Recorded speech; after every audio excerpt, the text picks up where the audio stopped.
Setiap pagi, pria itu selalu membuka mata dengan satu rutinitas yang sama, memastikan apakah wanita kaya berusia 100 tahun yang tidur di sampingnya masih hidup atau tidak. Namun, setiap kali ia mendapati istrinya masih bernapas, wajahnya justru dipenuhi kekecewaan. Itu berarti ia harus menunggu lebih lama lagi untuk mewarisi harta yang selama ini diimpikannya. Di luar itu, hidupnya adalah gambaran kemewahan yang hanya bisa dibayangkan orang biasa. Ia tinggal di rumah raksasa, bepergian kemanapun dengan skateboard, dan memiliki hampir semua mobil mewah di dunia, kecuali mobil jenazah. Setiap kali bayangan matahari menimpanya, para pengawal segera mengangkat kursinya dan memindahkannya ke tempat teduh. Bahkan saat ia bersantai di bak mandi sambil menonton video, para pelayan dengan sigap membalikkan halaman tablet untuknya. Ia tidak pernah benar-benar berolahraga, kecuali bermain tenis sesekali. Setelah itu, tubuhnya selalu dimanjakan dengan pijatan pribadi. Semua yang ia lakukan seolah dirancang untuk satu tujuan, menikmati hidup tanpa pernah memikirkan kerja keras. Siang hari itu, wanita kaya tersebut terbangun dan dengan senyum lembut mengingatkan bahwa hari ini adalah ulang tahun pernikahan mereka yang ke-25. Ia lalu menyerahkan sebuah jam tangan, persis sama seperti hadiah yang ia berikan tahun lalu. Pria itu terdiam.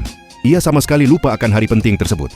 Melihat wajah istrinya yang penuh harap, pria itu buru-buru mengarang alasan dan berkata bahwa ia juga sudah menyiapkan hadiah. Namun, sang istri harus ikut keluar bersamanya. Mendengar itu, wanita kaya tersebut langsung bersemangat.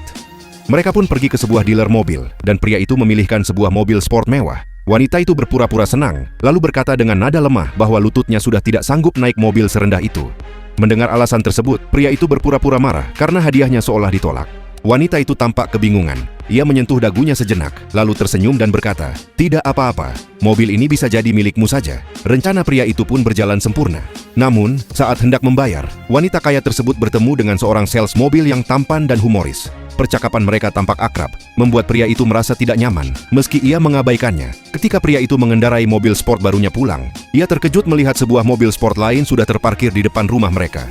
Saat masuk ke dalam, kenyataan pahit menantinya. Wanita itu telah mengkhianatinya. Dengan amarah yang tak terbendung, sang wanita menyatakan bahwa pernikahan mereka telah berakhir.